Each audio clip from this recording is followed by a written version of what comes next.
ಸುಂದರವಾದ ಆಶ್ರಮದಲ್ಲಿ ವಿದ್ಯೆಯಾದ ಶಬರಿ ತನ್ನ ಗುರು ಮಾತಂಗ ಋಷಿಯ ಸೇವೆಯಲ್ಲಿ ನಿರತರಾಗಿದ್ದಳು.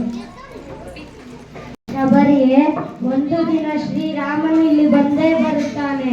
ನೀನು ಅವನಿಗೆ ಪ್ರೀತಿಯಿಂದ ಸೇವೆ ಮಾಡು. ಗುರುದೇವ, ಇದು ನನ್ನ ಭಾಗ್ಯ. ನಾನು ಪ್ರತಿದಿನ ರಾಮನನ್ನು ನಿರೀಕ್ಷಿಸುತ್ತಾ ಆಶ್ರಮವನ್ನು ಸಿದ್ಧಪಡಿಸುತ್ತಿದ್ದೇನೆ. ಮಾತಂಗ ಋಷಿ ಸ್ವರ್ಗಾರೋಹಣ ಮಾಡುತ್ತಾರೆ. ಶಬರಿ ಪ್ರತಿದಿನ ಆಶ್ರಮವನ್ನು ಸ್ವಚ್ಛಗೊಳಿಸಿ ರಾಮನಿಗಾಗಿ ಕಾಯುತ್ತಿರುತ್ತಾಳೆ.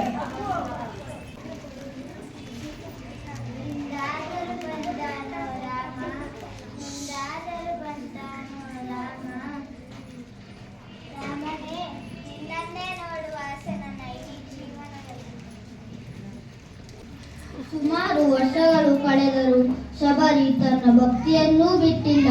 ಆಕೆಗೆ ಪ್ರೀತಿ ಭಕ್ತಿಯೇ ದೇವರು. ಹೀಗೆ ವರ್ಷಗಳು ಕಳೆದಂತೆ ಶಬರಿ ಕಾಯುತ್ತಿದ್ದ ಒಂದು ಶುಭ ದಿನ ಬಂದೇ ಬಿಟ್ಟಿತು. ಅರಣ್ಯದಲ್ಲಿ ಅಲೆಮಾರಿಯಾಗಿ ಶ್ರೀರಾಮ ಮತ್ತು ಲಕ್ಷ್ಮಣ ಮಾತಂಗನ ಆಶ್ರಮದತ್ತ ನಡೆದು ಬರುತ್ತಾರೆ.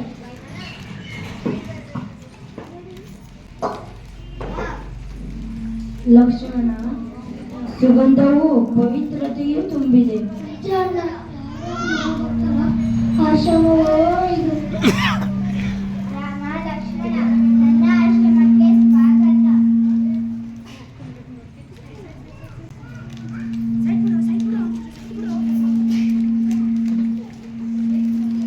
ನಾನು ಎಷ್ಟು ವರ್ಷಗಳಿಂದ ನಿನಗಾಗಿ ಕಾಯುತ್ತಿದ್ದೆ. ಬನ್ನಿ, ಕುಳಿತುಕೊಳ್ಳಿ.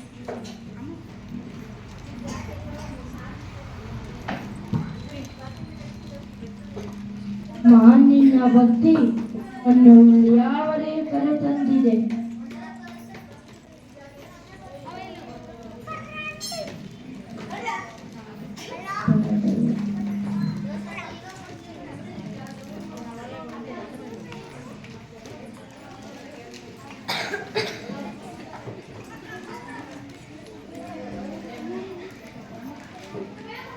ಶಬರಿ ಅಕ್ಕ, ನೀವು ಕಚ್ಚಿದಣ್ಣನ್ನು ನಮ್ಮ ರಾಮಣ್ಣನಿಗೆ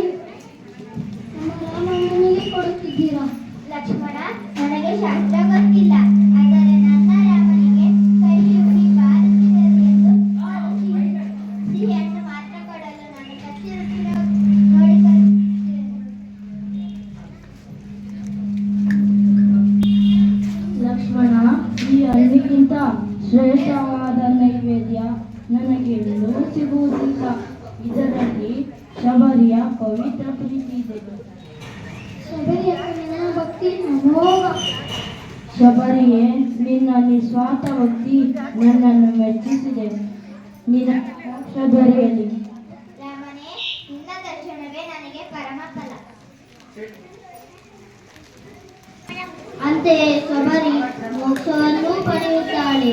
ರಾಮ ಮತ್ತು ಲಕ್ಷ್ಮಣ ತಮ್ಮ ಪ್ರಯಾಣವನ್ನು ಮುಂದುವರಿಸುತ್ತಾರೆ. ಭಗವಂತನಿಗೆ ದೊಡ್ಡ ದಾನ ಬೇಕಿಲ್ಲ. ಪವಿತ್ರವಾದ ಮನಸ್ಸಿನ ಪ್ರೀತಿ ಇದ್ದರೆ ಸಾಕು. ಶಬರಿಯ ಕಥೆ ಇದಕ್ಕೆ ಉದಾಹರಣೆಯಾಗಿದೆ. ಜೈ ಶ್ರೀರಾಮ್.